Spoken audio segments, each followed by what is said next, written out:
몇 년 전에 한 중국 매체에 실린 내용입니다. 중국 신문에 다뤄진 기사인데, 결혼한 아들 부부가 아기를 낳고 어머니에게 아기를 좀 봐주십시오 하고 이렇게 부탁을 했습니다. 어머니는 나이가 좀 드셔서 체력적으로 힘들고 또 자녀 양육은 부모가 하는 것이 마땅하다, 이런 생각을 가지고 계셨기 때문에 그 아들의 부탁을 조심스럽게 거절을 했습니다. 그랬더니 이 아들 부부가 말하기를, 만약 육아를 도와주지 않으면 어머니에게 드리는 용돈을 당장 끊고 노후를 책임지지 않겠습니다, 이런 통보를 정중하게 했다, 이제 그랬어요. 자, 이것이 양육을 조건으로 양노를 하겠다. 그렇지 않으면 부모의 노후를 책임질 수 없다 하는 중국에서 갑자기 급격하게 늘어나고 있는 신종 불효의 형태라는 것이죠. 그러니까 아이들 양육을 책임지는 조건으로 부모님을 모시겠다 하는 이런 것들이 중국 사회에 급격하게 늘어나고 있었기 때문에 이제 그 문제를 이 매체에서 다룬 것입니다. 자, 이것은 아주 잘못된 것이죠. 부모가 맞벌이하는 자녀들 참 보기가 안 돼서 도와주겠다고 손주들을 봐주는 것은 참 귀한 마음이지만은, 만약 그것을 조건으로 부모를 압박을 하는 것은 아주 못된 일이다, 이런 생각을 하고, 과연 중국에만 그런 일들이 있을까? 우리나라에는, 우리 근처에는 이런 일들이 없을까 생각을 하면서 이런 말을 만들어 봤어요. 효의 조건은 없다. 효를 위한 특별한 조건이 있을 수 없고 불효를 위한 명분은 없다 하는 이 얘기를 오늘 좀 다뤄보려고 해요. 자, 성경에서 말하는 효도의 세 가지 실천 방식이 있다 그랬어요. 그러니까 효를 한다는 것, 효를 행한다는 것은 이런 세 가지를 실천하는 것인데, 하나는 부모를 공경하는 것이다. 부모님을 존경하는 것이죠. 배우지 못했을지라도 부모를 존경하는 것이고, 또 부모의 말씀에 순종하는 거예요. 세 번째로 봉양하는 것이, 부모의 노후를 경제적으로 책임지는, 이 세 가지를 성경이 그 효의 실천적인 방식이다, 이렇게 가르치고 있습니다. 룻기 4장 15절 말씀에 보면은, 이는 내 생명의 회복자이며 내 노년의 봉양자라. 곧 너를 사랑하며 7 아들보다 귀한 내 며느리가 낳은 자로다 하니라. 노년의 봉양자. 그러니까 룻이 보아스하고 결혼해서 아들을 낳았어요. 자식이 나왔어. 그러니까 그것을 다 축하하고 기뻐하면서 뭐라 그랬는가 하니, 이제야 노년의 봉양자가 생겼구나 라고 축하를 했다는 것이죠.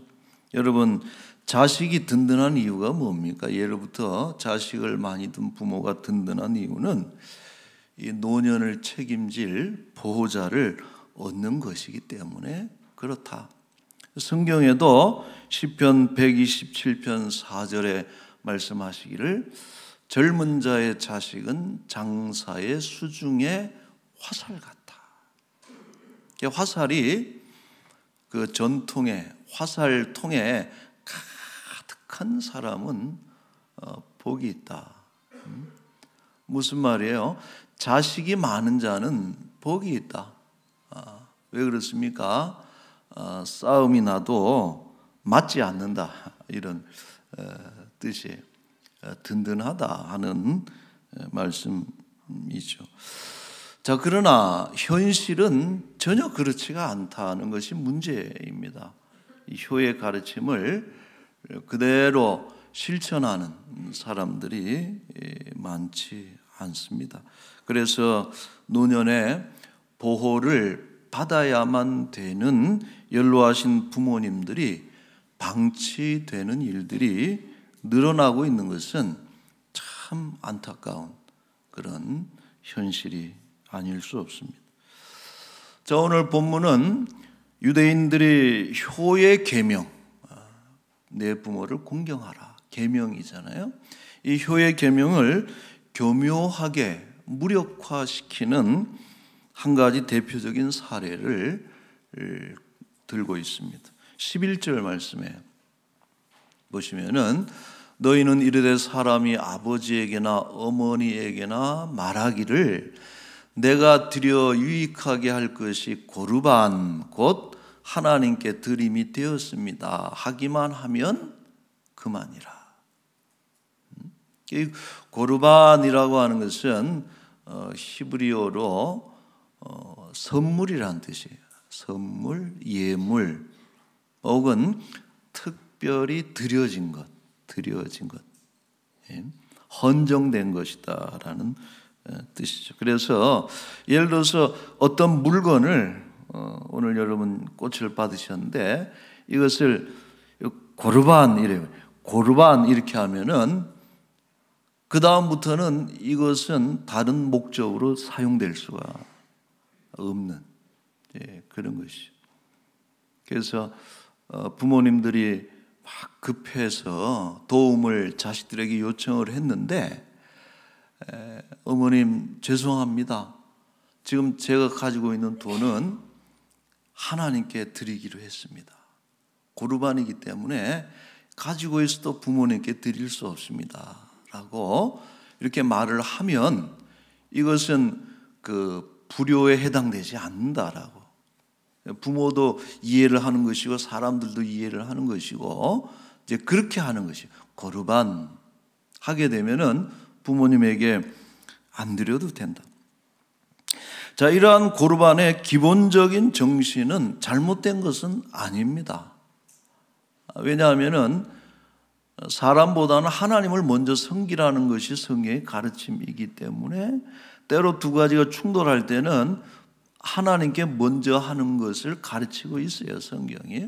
그래서 이 고르반이라고 하는 것은 그 기본적인 정신은 잘못된 것이 아닙니다. 그러나 문제는 뭐예요? 이 고르반이 악용되고 있기 때문에 문제다라고 하는. 그 당시 유대 사회 속에서 이런 일들이 아주 부지기수로 부모에게 드릴 마음이 없다든지 부모에게 드리는 것이 아깝다든지 마땅히 해야 될 것인데 그럴 때 핑계로 드는 것이 고르반이라고 하는 것이죠. 그래 놓고 사실은 하나님께 드리지도 않습니다. 이거는 고르반 해놓고 드리지도 않아요. 일종의 어떻게 보면은 거룩한 핑계. 우리 남자들 왜 외박했습니까? 그러면은 제일 많이 하는 핑계가 뭐예요? 장례식장에서 밤을 새웠다고 이렇게 얘기를 하는데 친구집 장례식에 가서 밤을 새웠다 그러면은 그거는 딴짓하고서 그거는 우정을 아주 이상하게 이용하는 거죠. 잘못된 것이. 근데 하나님을 마치 그렇게 이용하는 것하고 똑같다라고 하는 것인데, 그러므로 이 고르반이라고 하는 그 관행이나 전통이나 핑계는 불효를 넘어서서, 불효뿐만 아니고 이것은 하나님을 망령되게 하는 것이고 하나님의 이름을 이용하는 것이기 때문에 아주 사악한 범죄 중에 하나다, 이렇게 우리가 말할 수 있습니다. 자, 그런데 사실 우리의 삶을 가만히 정직하게 들여다보면은 이런 일들이 많아요. 뭐냐면은 하나님을 핑계로 대는 일들이 참 많다는 것이죠. 예수님 비유 중에 선한 사마리아인의 이야기가 있습니다. 강도를 만나서 어떤 사람이 다 죽게 됐는데 그것을 지나가다가 봤어요. 레위인과 제사장이 봤습니다.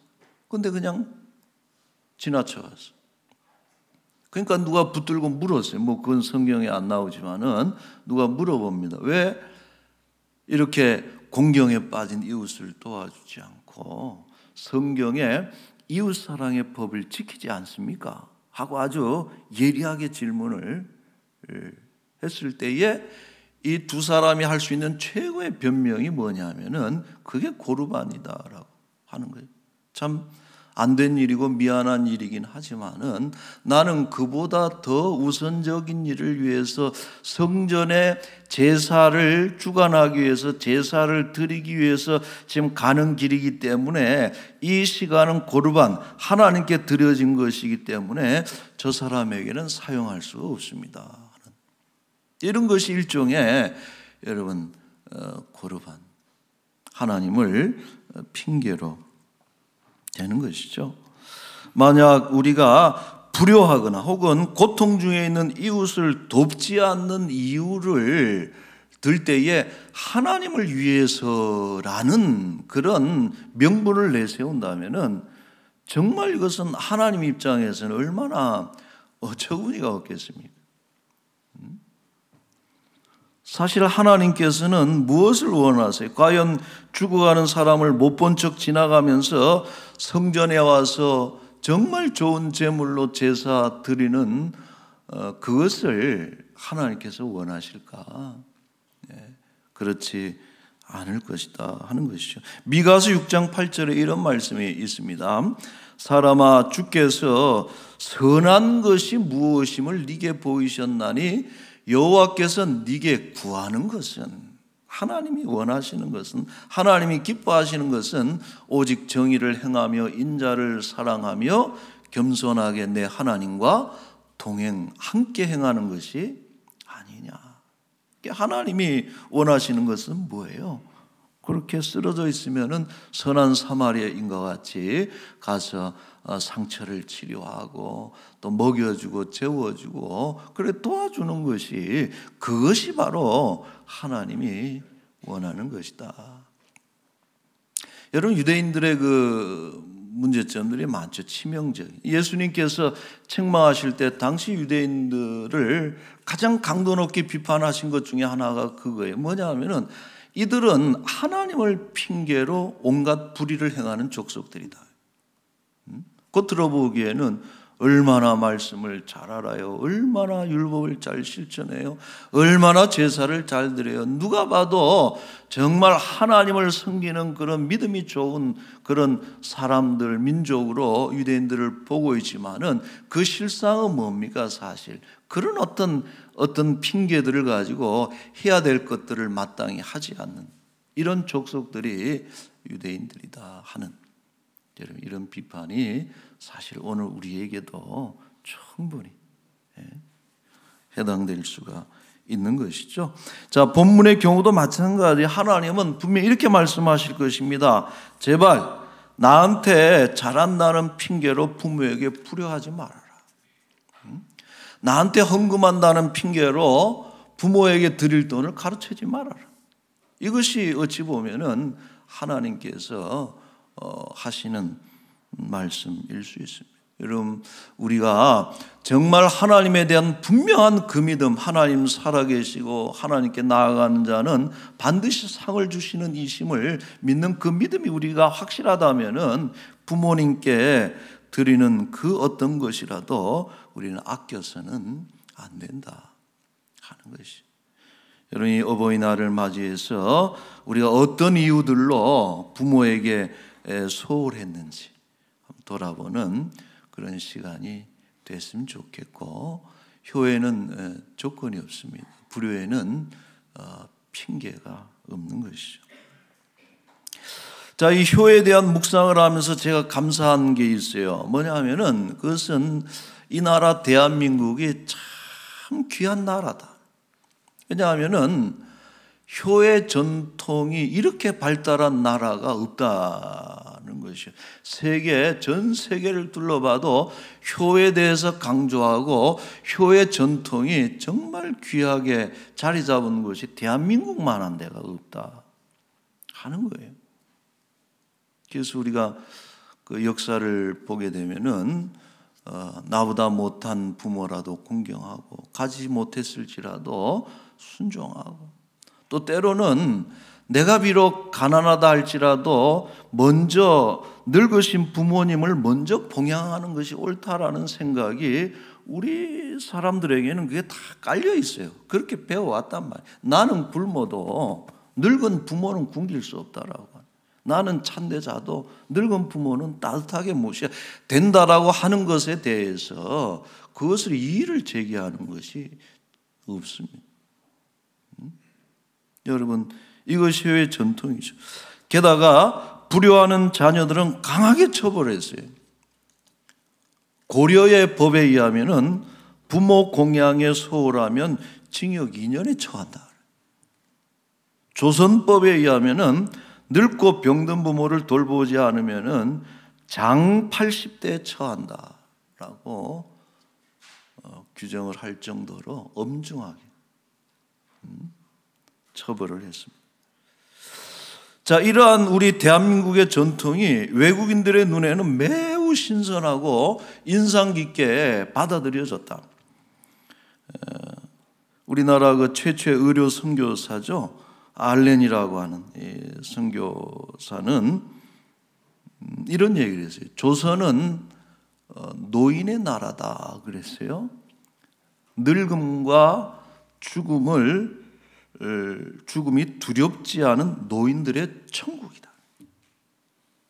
노인이 돼도 늙는 것을 염려하지 않아도 되고 죽는 것을 두려워하지도 않는 그런 노인들의 천국이 조선이다. 어떤 모습을 봐서 그럴까, 여러분?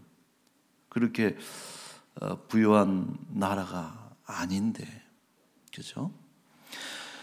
자, 그리고 영국의 유명한 역사학자입니다. 아놀드 토인비는 1973년에 내한했어요. 한국을 방문했어요. 우리 람원교회도 그때 설립이 됐죠.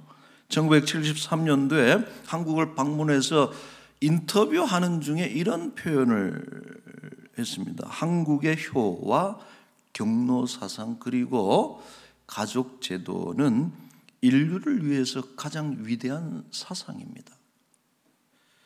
영원히 보존할 뿐만 아니라 서양에도 이런 효 문화가 전파됐으면 좋겠습니다 라고 그 이야기를 했어요. 자, 한 가지만 더 들자면은 하버드 대학교의 교수였고 그 문명의 충돌의 저자로 더 알려진 세뮤얼 헌팅턴이라고 하는, 아마 여러분 들어보셨어요. 미래학자, 미래에 대한 이런 책들을 저술했는데 이분이 이런 얘기를 했어요. 문화적 가치가 인류의 발전을 결정한다. 그래서 이 어떤 문화적인 가치, 어떤 문화적인 유산을 가지고 있느냐라고 하는 것이 그 문명을 발전시키고 쇠퇴시키고 하는 매우 중요한 그 의미를 가지고 있는데, 이런 문화가 보존되고 전승되는 1차적인 장소가 가정이다. 그런데 한국의 가족 제도는 서양은 물론이고 같은 동양권이지만은 일본과 중국에 비해서도 훨씬 탁월한 가족 제도를 가지고 있는 것이 대한민국이다. 이렇게 높이 평가를 했어요. 그렇게 얘기하면서 결론을 뭐라 그랬냐 하면은, 그래서 그런 점에서 한국은 앞으로 가장 경쟁력이 있는 나라다라고. 물론 뭐 그들의 말을 다 뭐 그대로 받아들이기는 뭐 쉽지는 않겠지만, 그러나 이런 전문가들이 우리의 그것을 매우 높이 평가하고 있다라고 하는 것이죠. 자, 그런데 오히려 우리는 이런 아름다운 전통을 지금 허물어 가고 있다. 소위 서구가 지금 우리의 모습을 보고 막 따라가려고 하는 이것을 서구화, 산업화, 핵가족화, 뭐 이런 어떤 사회적인 변화들을 통해서 이런 전통들을 자꾸 사장시키고 축소시키고 허물어뜨리려고 하는 것들이 여러분 오늘 우리들 가운데 있다. 여러분 애들 좀 봐주십시오. 그러면 용돈 드리겠습니다 하는 게 이게 말이 되는 거예요. 이런 어떤 전통들이 참 아쉽고, 오늘날 모든 정부가 다 노인 복지를 강조하고 얼마나 많은 예산들을 투입하고 있습니까?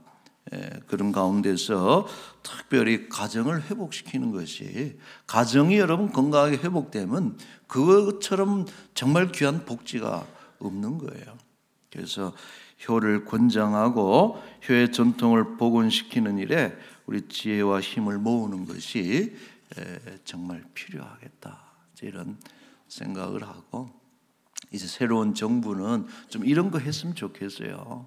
다른 거 말고 정말 이 가정을 회복시키고 잘못된 그런 가정을 파괴하고 해체시키는 법안들은 좀 없애버리고 말이에요. 가정을 복원하는 일에 정부가 앞장선다면은 얼마나 좋을까, 이렇게 기대를 해봅니다. 자, 말씀을 맺겠습니다. 특별히 그리스도인들은 효를 강조하는 하나님의 말씀을 가볍게 여겨서는 안 된다. 성경은 매우 강조하고 있어요. 그래서 십계명 중에 5번째 위치를 시켜놓고 있으면서 하나님의 약속이 있는 계명으로 우리에게 주고 있습니다. 에베소서 6장 1절이에요. 자, 보시면은 자녀들아 주 안에서 너희 부모에게 순종하라. 이것이 옳으니라. 옳은 거예요. 합당한 거예요. 부모의 말에 순종하는 것은 다른 이유가 없어요. 부모 말씀이 옳을 때만 순종하겠습니다. 부모가 좀 힘이 있어야 내가 순종하겠습니다. 이런 게 아니라는 거예요. 순종하면 그게 그냥 옳다라고 하는 거예요.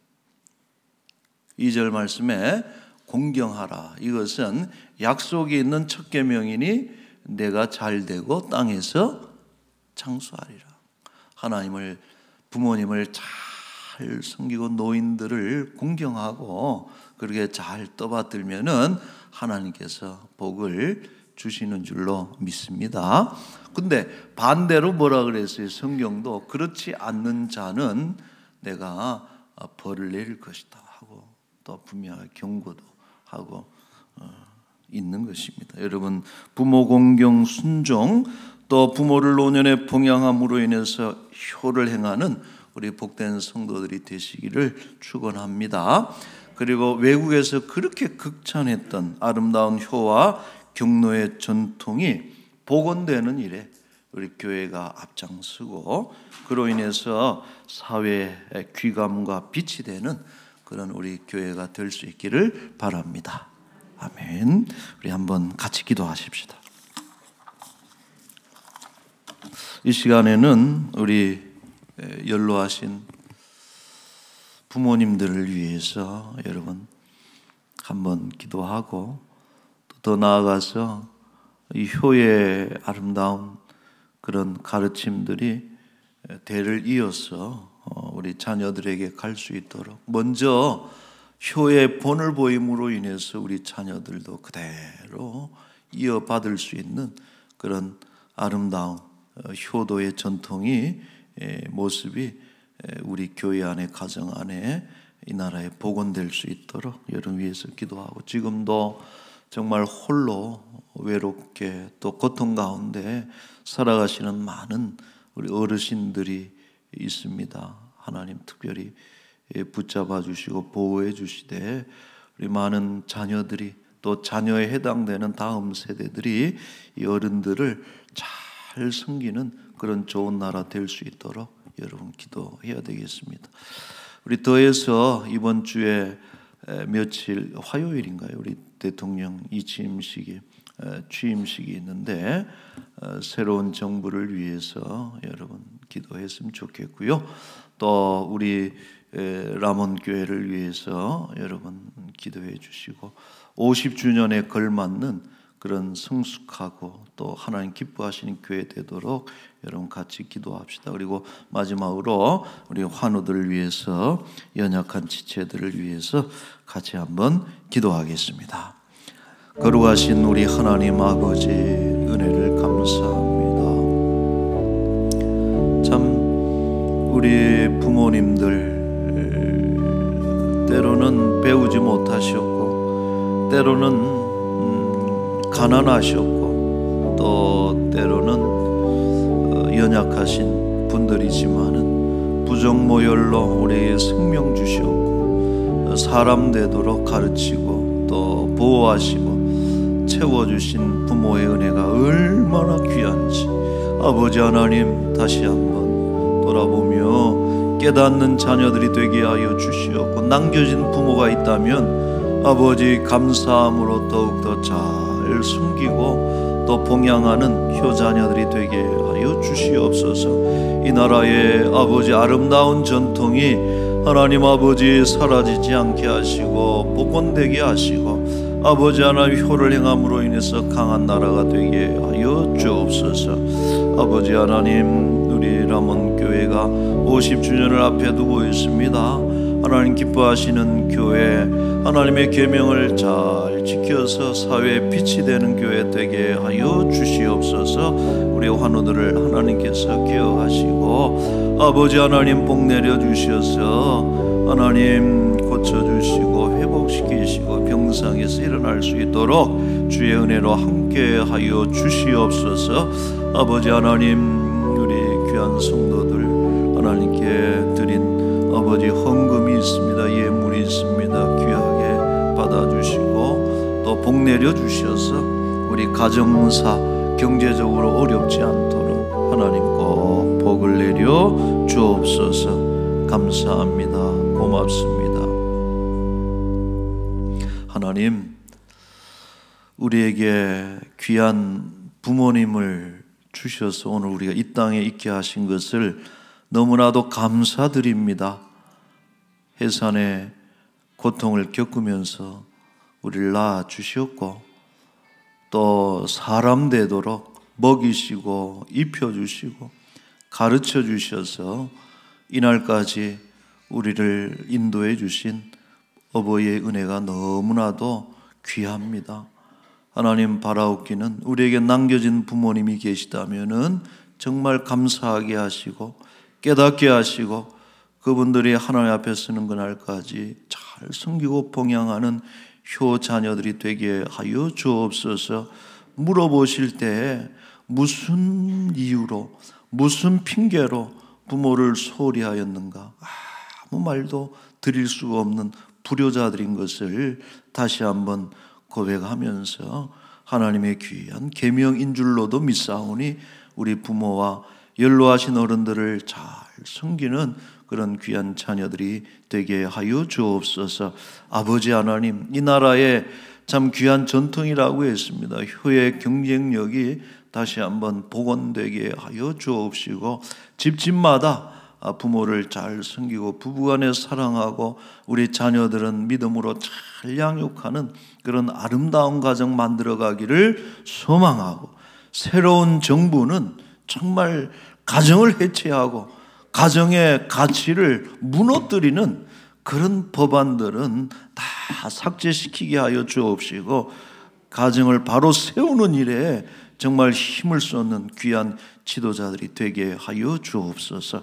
아버지 하나님, 우리 교회가 말씀 위에 든든하게 세워지고 또 세상에 빛이 돼 참 효의 바른 본을 보여주는 그런 아름다운 교회 되게 하옵소서.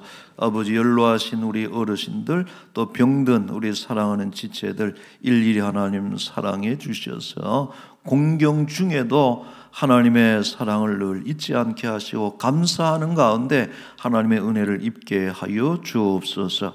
귀한 것으로 주께 드렸으니 하나님 기뻐 받으시기를 소망하며 사랑하는 우리 성도들 하나님 먹이시고 또 입히시고 또 인도하시고 또 보호해 주셔서 그날까지 하나님과 동행하게 하나님 도와주시옵소서. 오랜만에 2년여 넘게 만에 이렇게 뵙는 우리 분들 계셔서 너무 감사합니다. 그동안 지켜주신 것도 감사하고 또 그 믿음 그대로 앞으로도 평생 하나님께 예배하며 하나님을 섬기는 주의 백성들로 살아가게 하여 주옵소서. 예수님의 이름으로 기도하옵소서.